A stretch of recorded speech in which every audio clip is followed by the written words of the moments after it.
અને ગજબ ચાલે છે આપણા ગુજરાતમાં, કારણ કે કોઈ જગ્યાએ છુપી છુપી લાંચના કિસ્સાઓ તમે સાંભળ્યા હશે, પાકીટ નીચે, ટેબલ નીચે, આ બધું જ તમે જોયું હશે. પરંતુ ચાલુ કોર્ટમાં જજને લાંચ આપવાનો કોઈ સાહસ કરે તો કેવી ગજબ વાત કહેવાય.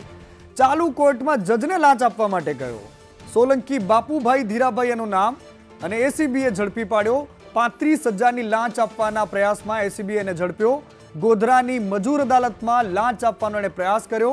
પોતાની તરફેણમાં ચુકાદો કરાવવા માટે લાંચ આપવાનો પ્રયાસ કર્યો. કોર્ટે એસીબીને સૂચના આપી અને ત્યારબાદ એને રંગે હાથ ત્યાંથી ઉઠાવીને લઈ ગયા. આરોપી વીરપુરના સરડિયા ગામનો છે. પરંતુ જોવા જેવી વાત એ છે કે કોર્ટમાં જઈને જજને ભરી કોર્ટ વચ્ચે જો કોઈ લાંચ આપી શકે તો આ આરોપી વીરપુરનો સરડિયા ગામનો છે, જે રંગે હાથ ઝડપાયો છે.